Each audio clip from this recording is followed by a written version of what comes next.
Cinema शौकीन सबका स्वागत करता है। आज हम बात करने वाले हैं रेज के बारे में। ये कहानी है गैंगस्टर जो रिटायर हो चुका है, लेकिन जब बात उसके परिवार की आती है तब वो अपना पुराना रूप दिखाता है। कहानी की शुरुआत होती है और हम पॉल नाम के आदमी को देखते हैं जो भी स्कूल आया हुआ है अपनी बेटी को पिक करने के लिए। थोड़ी देर के बाद उसकी बेटी बाहर आती है जिसका नाम है कैटलीन, और ये दोनों घर की तरफ आने लगे हैं। रास्ते में आते समय कैटलीन अपने पिता से पूछती है कि क्या वो अपने दोस्तों को घर पे बुला सकती है पार्टी के लिए। तब पॉल मान जाता है क्योंकि वो अपनी बेटी से बहुत प्यार करता है, लेकिन वो कैटलीन को कहता है कि तुम्हें पहले अपने होमवर्क को पूरा करना पड़ेगा। तब कैटलीन मुस्कुराने लगती है। अपनी बेटी को छोड़ने के बाद वो जाता है एक बार में और मिलता है अपने दो सबसे अच्छे दोस्तों से जिनका नाम है डैनी और केन, और उनसे सलाह मांगता है कि अपनी बेटी के बर्थडे को और खास कैसे बना सकता है। तब केन कहता है कि हम बर्थडे को मेरे बार में सेलिब्रेट कर सकते हैं। पॉल को भी आइडिया अच्छा लगता है, लेकिन वो केन को कहता है कि जब यहाँ पर पार्टी हो रही होगी तब बिल्कुल भी ड्रग्स या कोई बड़ा नशा नहीं होगा। फिर ये लोग हंसने लगते हैं और अपने पुराने दिनों को याद करते हैं। तब हमें पता लगता है कि पॉल पहले एक गैंगस्टर हुआ करता था, लेकिन अब उसने उस जिंदगी को छोड़ दिया है और आम लोगों की तरह जी रहा है। यहाँ से निकलने के बाद वो जाता है एक सेरेमनी में जहाँ पर उसकी मुलाकात होती है शहर के मेयर से। पॉल एक कॉन्ट्रैक्टर है और उसने बहुत ही अच्छा काम किया है, इसीलिए चेयरमैन से उसे सराहना मिल रही है कि कितनी मेहनत करने के बाद उसने इतने सारे प्रोजेक्ट्स को सफल बनाया है, और ये कोई छोटी बात नहीं है। पॉल बहुत समय से अच्छा काम करते आ रहा है और वो शहर को बेहतर बनाने में हमेशा ही कंट्रीब्यूट कर रहा है। पॉल भी यहाँ पर अच्छा भाषण देता है और घर चला आता है। यहाँ पर हम पॉल की पत्नी को देखते हैं जिसका नाम है वेनेसा। वेनेसा पॉल की दूसरी पत्नी है। उसकी पहली पत्नी का देहांत हो चुका है जिसकी बेटी है कैटली। ये दोनों अभी बाहर जाने वाले हैं। जैसे ही ये लोग बाहर निकलते हैं पॉल अपनी बेटी को देखता है उसके दो दोस्तों के साथ जिनका नाम है माइक और इवान। पॉल उन्हें थोड़ी देर तक घूरता है, फिर कैटलीन को कहता है कि अगर तुम्हें बाहर जाना है तो पहले अपने होमवर्क को पूरा कर, उसके बाद ही बाहर जाना। पॉल को यहाँ माइक पर शक होता है, तब वो उसे लेकर के जाता है बगल वाले कमरे। पॉल को लगता है कि माइक नशा करने वालों से है। वो उसे कहता है कि अगर तुमने मेरी बेटी को ड्रग्स दिया या उसके इर्द गिर्द ड्रग्स की बात की तब मैं तुम्हें जिंदा नहीं छोड़ूंगा। माइक इन बातों को सुनने के बाद कहता है कि मैं एक गरीब घर का लड़का हूँ, मैं नशा बिल्कुल भी नहीं करता, और अगर मैं कर भी रहा होता तभी ड्रग्स अफोर्ड नहीं कर पाता। वहीं दूसरी तरफ हम वेनिसा को देखते हैं जो कैटलीन को समझाती है कि वो स्मोक ना करे क्योंकि पॉल को उस पर शक होना शुरू हो गया है। एक दिन जब पॉल बाहर घूम रहा था तभी उसे जली हुई सिगरेट, तब से उसे शक हो रहा है कि शायद कैटलीन स्मोक करती है। वेनिसा उसे आगाह करके निकल जाती है। फिर पॉल और वेनेसा दोनों पहुंचते हैं डिनर के लिए। डिनर टेबल पर भी ये लोग बिजनेस की बातें कर रहे होते हैं कि पॉल का अगला प्रोजेक्ट कौन सा होने वाला है। इनकी बातें चली रही होती है। तब यहाँ पर एक पुलिस वाला आता है जिसका नाम है पीटर। वह इनके कन्वर्सेशन को रोकता है और पॉल को कहता है कि तुम्हारी बेटी किडनैप हो चुकी है। तब पॉल परेशान हो जाता है, उसे पुलिस वालों की बातों पर भरोसा नहीं होता। फिर वेनेसा और पॉल दोनों आते हैं भागते हुए घर पे। यहाँ आने के बाद वो देखते हैं कि कैटलीन सच में किडनैप हो गई है। पॉल को कुछ भी समझ में नहीं आता कि आखिर ऐसा हुआ कैसे और वो कौन लोग हैं जिन्होंने किडनैप किया है कैटलीन। तब वो जाता है पीटर के पास। पीटर सारी बातें बताना शुरू करता है जैसा उसे माइक और इवान ने बताया था। जब ये तीनों लोग घर में पार्टी कर रहे थे तभी मास्क पहने हुए कुछ लोग अंदर आए। अंदर आने के बाद उन लोगों ने पहले धुलाई की माइक और इवान की, और उन्हें पीटने के बाद वो कैटलीन को लेकर के यहाँ से चले गए। पॉल को बिल्कुल भी समझ में नहीं आता कि वो लोग कौन हो सकते हैं। उसको क्राइम की दुनिया छोड़े हुए बहुत वक्त हो गया। इतने सालों के बाद कोई क्यों आएगा उसके घर पे, और अभी उसका कोई दुश्मन भी नहीं है। उसे समझ में नहीं आता कि कोई भी कैटलीन को क्यों किडनैप करेगा।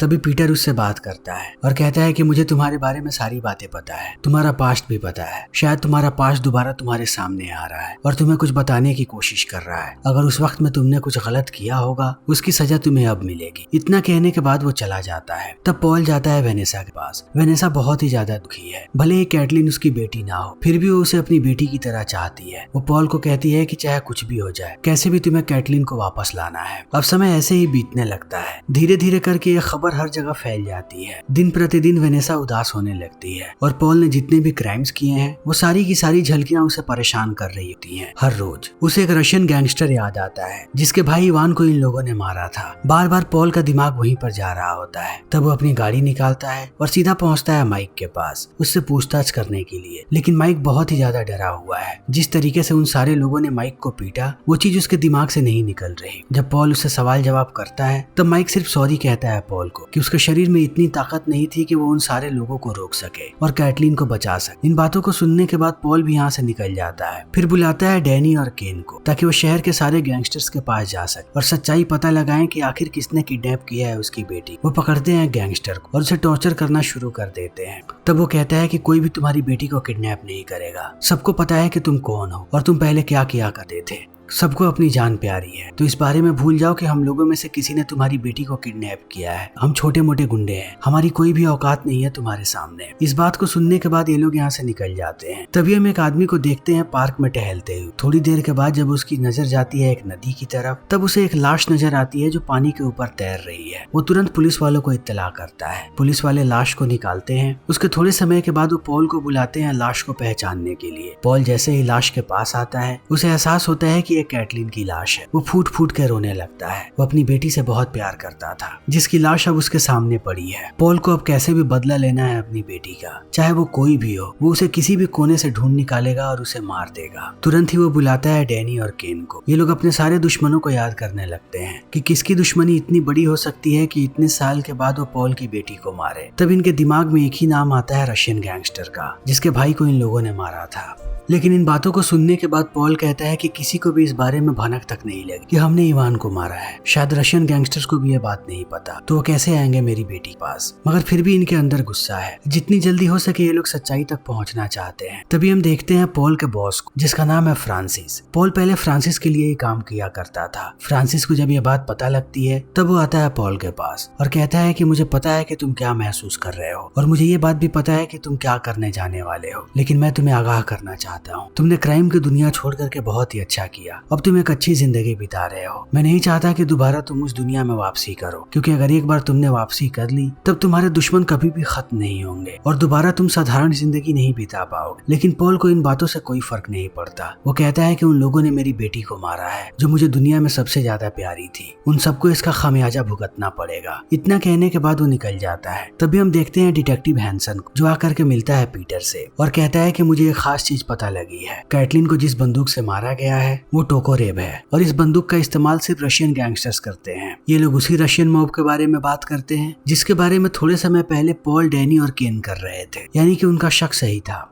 जल्दी ये सारी बातें पता लग जाती हैं केन को। तब वो जाता है पॉल के पास और कहता है कि हमारा शक सही था, रशियन मॉब ने ही मारा है तुम्हारी बेटी को, वो भी टोकरेव गन से। तब पॉल आग बबूला हो जाता है और अपने लोगों को इकट्ठा करने लगता है ताकि ये लोग सबको मार गिराएं। इनको पहुंचना है चोर्नोव के पास, क्योंकि वही उनका बॉस है। अगर कैटलिन को मारा गया है तब उसमें चोर्नोव का हाथ जरूर होगा, लेकिन कोई भी डायरेक्ट उसके पास नहीं पहुंच सकता। इन्हें पता नहीं कि चोर्नोव अभी कहाँ पर है। तब रात में ये लोग पहुंचते हैं उसके कसीनो पे। तब अंदर घुसते ही पॉल एक एक करके सबको मारना शुरू कर देता है ताकि उसका मैसेज पहुंच जाए चोर्नोव तक और चोर्नोव उस पर पलटवार करे। तब पॉल उसे सवाल जवाब करेगा। लेकिन उन सबको मारने के बाद जब वो घर वापस आता है, तब पॉल को एहसास होता है कि वेनिसा पर भी हमला हो सकता है। फिर वो उसके पास जाकर के कहता है कि तुम्हें थोड़े दिनों के लिए शहर छोड़ना पड़ेगा और छुप के रहना पड़ेगा, जब तक मैं सारे मामले को सुलझा नहीं देता। एक बार सारी चीजें यहाँ पर ठीक हो जाएंगी, तब मैं तुम्हें खुद वापस बुला लूंगा। इन बातों को सुनने के बाद वेनिसा यहाँ से निकल जाती है। तब ये लोग दोबारा काम पर लग जाते हैं। वक्त ऐसे ही बीतने लगता है, लेकिन चोर्नोव की तरफ से कोई भी जवाब नहीं आता। तब ये लोग समझ जाते हैं कि इन्हें दोबारा कुछ करना पड़ेगा। ये लोग पीछा करना शुरू कर देते हैं इवान के ड्राइवर का, जिसका नाम है वोरी। पॉल अंदर जाता है वोरी को पकड़ने के लिए, लेकिन वो जैसे ही पॉल को देखता है भागना शुरू कर देता है। भागने के बाद जब वो बाहर आता है, तभी डैनी देख लेता है वोरी को और उस पर गोली चला देता है। ये गोली जाकर के लग जाती है वोरी को। फिर भी वो भागते रहता है। बहुत देर भागने के बाद वो जाता है एक छत के ऊपर, मगर पॉल भी उसके पीछे ही है। वो तुरंत उसके पास पहुंचता है और उसे पीटना शुरू कर देता है। वो बार बार उससे एक ही सवाल पूछता है कि मुझे बताओ चोर्नोव ने मेरी बेटी को क्यों मारा। वो बार बार उसे सवाल पूछते रहता है, लेकिन वोरी कुछ जवाब देता उससे पहले वो दम तोड़ देता है। उसको मरा हुआ देखने के बाद अब पॉल और भी ज्यादा गुस्सा हो जाता है और रोने लगता है फूट फूट। वहाँ से वापस आकर के वो बैठा होता है एक बार। तभी हम पीटर को देखते हैं जो आता है पॉल के पास और कहता है कि बदला कभी भी तुम्हारी बेटी को वापस नहीं लाएगा, वो तुम्हारी जिंदगी को और भी खराब बना देगा। लेकिन मैं तुम्हारे बारे में जानता हूँ कि तुम्हारे मन में क्या चल रहा है और तुम क्या करने वाले हो। बस जो कुछ भी करना सोच समझ के करना। इतना कहने के बाद वो चला जाता है, मगर पॉल पर अब किसी की भी बात का कोई असर नहीं होने वाला। वो कैसे भी चोर्नोव तक पहुंचना चाहता है। रात में वो अपने दोनों दोस्तों को लेता है और उस जगह पर जाता है जहाँ पर चोर्नोव का सारा ड्रग्स होता है। ये लोग दरवाजा खटखटाते हैं और अंदर घुसते ही कत्लेआम मचाना शुरू कर देते हैं। पॉल के सर पे खून सवार है। वो जिसको भी देखता है उसे मार गिराता है। वो पूरे जगह को शमशान बना देते हैं। इतनी गोलियां चलने के बाद पुलिस वालों को भी ये खबर मिल जाती है। तब पूरी की पूरी पुलिस पुलिस फोर्स यहाँ पर आ जाती है। पीटर जैसे ही अंदर जाता है उसे बहुत सारा ड्रग्स मिलता है, उसके साथ साथ बहुत सारी लाशें। वो समझ जाता है कि इन सबको पॉल ने ही मारा है, लेकिन पीटर बिल्कुल भी गुस्से में नहीं है। वो कहता है कि पॉल ने हमारा काम आसान किया है। ये सारे के सारे भगौड़े थे जिन्हें पकड़ने में हमें सालों लग जाते, लेकिन उसने एक झटके में सबको खत्म कर दिया। मैं उसके काम से प्रभावित हूँ। तभी दूसरी तरफ हम चरनब के लोगों को देखते हैं जो बहुत ही ज्यादा परेशान हो चुके हैं। अब उन्हें ये बात बतानी पड़ेगी चरनब को। वो उसके पास जाते हैं और कहते हैं कि एक पुराना आयरिश गैंगस्टर है जो एक एक करके हमारे सारे आदमियों को मार रहा है। उसने हमारे ड्रग्स के पूरे अड्डे को तबाह कर दिया। इन बातों को सुनने के बाद अब चरनब भी कंफ्यूज हो जाता है और कहता है कि किसी भी आयरिश गैंगस्टर से मेरी कोई भी दुश्मनी नहीं है। आखिर वो ऐसा क्यों कर रहा है? लेकिन अगर उसने हमारे आदमियों को मारा है तो इसका खामियाजा उसे भुगतना पड़ेगा। जितनी जल्दी हो सके सबको मार गिराओ। तब चरनब के सारे लोग निकल पड़ते हैं और वो पहुंचते हैं केन के बार पर। केन जैसे ही उन्हें देखता है वो समझ जाता है कि अब यहाँ का मामला खराब होने वाला है। वो तुरंत कॉल करता है पॉल को और पूरी बात बताता है। तब पॉल कहता है कि जितनी जल्दी हो सके मैं वहाँ पहुँच रहा हूँ, तुम तब तक उन्हें रोको। वो गाड़ी तेज चलाना शुरू कर देता है और बार बार कॉल करने की कोशिश करता है डैनी को, लेकिन डैनी फोन नहीं उठाता। तभी हम देखते हैं कि सारे रशियन गैंगस्टर्स ने हमला कर दिया है केन पर, लेकिन केन भी चुप बैठने वालों में से नहीं है। वो एक एक करके इन्हें मारने लगता है, मगर इनकी तादाद बहुत ही ज्यादा है। थोड़ी देर के बाद वो लोग उसे पकड़ लेते हैं और टॉर्चर करना शुरू कर देते हैं। तभी हम पॉल को देखते हैं जो आ चुका है बार के पास। वो अंदर आता उससे पहले वो देखता है कि सारे रशियन पकड़ के लेकर के जा रहे हैं केन को। तब वो उनका पीछा करना शुरू कर देता है, लेकिन इसी बीच पुलिस वाले आकर के अपनी गाड़ी को लगा देते हैं पॉल के कार के सामने और वो सारे लोग केन को लेकर के निकल जाते हैं। लेकिन अब पुलिस वाले अरेस्ट करने वाले हैं पॉल को। तभी यहाँ पर पीटर आ जाता है और सबको कहता है कि इसे अरेस्ट करने की कोई जरूरत नहीं है, ये हमारा काम कर रहा है। जिन आदमियों के पीछे ये जा रहा है वो सारे के सारे क्रिमिनल्स हैं, शायद उन तक हम कभी भी नहीं पहुंच पाएंगे। वो पॉल को कहता है कि मुझे पता है कि तुम क्या कर सकते हो और पहले तुमने क्या किया है, तो मैं तुम्हारे साथ हूँ। इतना कहने के बाद वो पॉल को छोड़ देता है। वहीं दूसरी तरफ हम चरनोव को देखते हैं। उसके आदमियों ने केन को टांग करके रखा है और उसे बहुत ही बुरी तरीके से टॉर्चर कर रहे हैं। तभी यहाँ पर चरनोव आता है और केन से पूछता है कि आखिर तुम लोग हमारे आदमियों को क्यों परेशान कर रहे हो, हमने तुम्हारा क्या बिगाड़ा है। तब केन कुछ भी नहीं बोलता। तब दोबारा वो लोग उसे टॉर्चर करना शुरू कर देते हैं। तब केन कहता है कि ये सारी तुम्हारी गलती है, अगर तुम लोगों ने पॉल की बेटी कैटलीन को नहीं मारा होता तो आज सब कुछ ठीक होता, पॉल तुम्हारे पीछे नहीं आता। इस बात को सुनने के बाद चरनोव आश्चर्यचकित रह जाता है और कहता है कि तुम क्या बात कर रहे हो, मैं कैटलीन का नाम पहली बार सुन रहा हूँ। हम लोग ऐसी तुच्छी हरकतें नहीं करते, आखिर मैं क्यों मारूंगा उस लड़की को, मुझे ये बात समझ में नहीं आ रही। तब केन भी गुस्सा हो जाता है और कहता है क्योंकि तुम्हारे पास ही मकसद है पॉल से बदला लेने का। 20 साल पहले हम लोगों ने तुम्हारे छोटे भाई इवान को मारा था, तुम उसी का बदला ले रहे हो। इस बात को सुनने के बाद चरनोव बाग बबूला हो जाता है क्योंकि उसे आज तक पता नहीं चला कि उसके छोटे भाई को किसने मारा था। अब चरनोव इतने ज्यादा गुस्से में है कि वो मारना शुरू कर देता है केन को। फिर अंत में केन की मौत हो जाती है। तब चरनोव अपने सारे आदमियों को कहता है कि ये लोग काम किया करते थे फ्रांसिस के लिए, जितनी जल्दी हो सके फ्रांसिस को मेरे सामने लेकर के आओ। वहीं दूसरी तरफ हम पॉल को देखते हैं जो अब बहुत ही ज्यादा गुस्से में है। वो डैनी के पास जाता है और कहता है कि तुमने फोन क्यों नहीं उठाया। तब पॉल को पता लगता है कि डैनी एक लड़की के साथ था। पॉल और भी ज्यादा गुस्सा हो जाता है। वो कहता है कि दूसरी तरफ तुम्हारे दोस्त मारे जा रहे थे और तुम एक लड़की की बाहों में गुलछर्रे उड़ा रहे थे। अब मुझे सारी बातें समझ में आ रही हैं। मुझे लगता है कि तुम चरनोव के साथ मिले हुए हो, इसीलिए तुमने वोरी पर गोली चलाई थी, क्योंकि हमारे पास सिर्फ एक वही आदमी था जो सच्चाई बता सकता था। तब डैनी गुस्सा हो जाता है और कहता है कि आखिर तुम क्या बोले जा रहे हो, आदमी की कुछ जरूरतें होती हैं, इसीलिए मैं उस लड़की के साथ था, अपनी जरूरत पूरी कर रहा था। इसके अलावा दूसरा मेरा कोई भी मोटिव नहीं है। मगर पॉल के सर पर अब खून सवार है। वो अपनी चाकू बाहर निकालता है और स्टैब करके मार देता है डैनी को। तभी दूसरी तरफ हम फ्रांसिस को देखते हैं जो आ चुका है चरनोव के पास। चरनोव कहता है कि तुम लोगों ने मुझे धोखा दिया है। 20 साल पहले जो लड़के तुम्हारे साथ काम किया करते थे उन्होंने मारा था मेरे भाई इवान को। फ्रांसिस कहता है कि मुझे इस बारे में कुछ भी पता नहीं था, मैंने कभी भी उन लोगों को ऑर्डर नहीं दिया तुम्हारे भाई को मारने की। तभी फ्रांसिस देखता है कि यहीं पर केन की लाश पड़ी है। वो समझ जाता है कि यहाँ पर मामला खराब होने वाला है। वो अपने आप को संभालने लगता है। तभी चारों तरफ से गोलियां चलने लगती हैं। फ्रांसिस के सारे लोग मारे जाते हैं। अब वही जिंदा बचा है, वो भी व्हील चेयर पे। तब चरनोव उसके पास आता है और मार गिराता है फ्रांसिस को। वहीं दूसरी तरफ हम पॉल को देखते हैं जो ड्राइव कर रहा है और उस वक्त को याद कर रहा है जब उसने इवान को मारा था। इवान को मारने के बाद उसने उसकी टोकरी गन ले ली थी इनाम के तौर पर और अपने घर में छुपा दिया था। इस बात को याद करने के बाद पॉल को एहसास होता है कि वो बंदूक अभी भी उसके घर पर है। तब वो भागते हुए आता है अपने घर पर और उस टोकरे बंदूक को चेक करता है। बंदूक को देखने के बाद उसे एहसास होता है कि इसकी कुछ गोलियां गायब है। वो समझ जाता है कि इसी बंदूक से गोली चली है और इसी बंदूक से मारा गया है कैटलीन को। तब एक एक करके उसे सारी बातें समझ में आने लगती है कि बाहर के किसी भी गैंगस्टर ने उसकी बेटी को नहीं मारा है, उसके दोस्तों ने ही उसकी बेटी को मारा है। पॉल तुरंत तुरंत पहुंचता है माइक के पास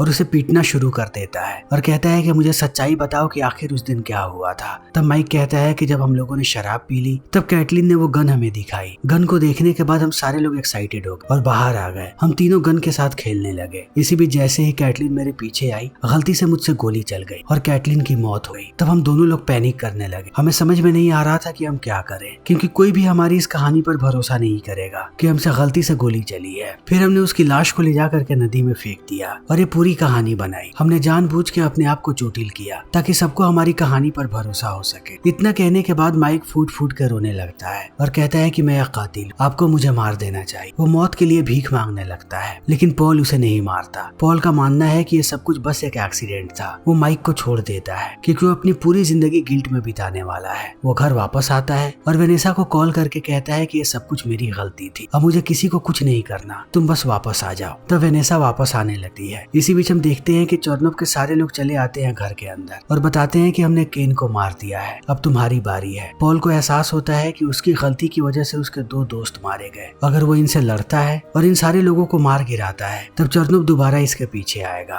और वो कहीं वेनेसा को भी ना मार दे, क्योंकि ये सारे लोग बदला लेना चाहते हैं अब कहीं ना कहीं पॉल से। इन सारे लोगों को एक ही चीज रोक सकती है और वो है पॉल की मौत। तो पॉल अपनी जान ले लेता है ताकि ये सारा का सारा माजरा यहीं पर खत्म हो जाए। इस चीज को देखने के बाद चोर्नोव के सारे लोग वापस चले जाते हैं। अब वो लोग वेनेसा को नहीं मारने वाले। थोड़ी देर के बाद यहाँ पर वेनेसा आती है, बाकी पुलिस वाले भी आ चुके हैं। जब वेनेसा यहाँ पर पॉल की लाश देखती है तब वो फूट फूट कर रोने लगती है। पीटर भी बहुत निराश है क्योंकि वो जानता था कि पॉल एक अच्छा आदमी था और उसने कई बार पीटर की मदद भी की थी। फिर इसी के साथ ये फिल्म यहीं पर खत्म हो जाती है। तो दोस्तों, हमारी आज की ये वीडियो यहीं पर खत्म हो गया है। अगर आपको हमारी ये वीडियो पसंद आई हो तो इसे लाइक करें, शेयर करें और चैनल को सब्सक्राइब करें। Thank you.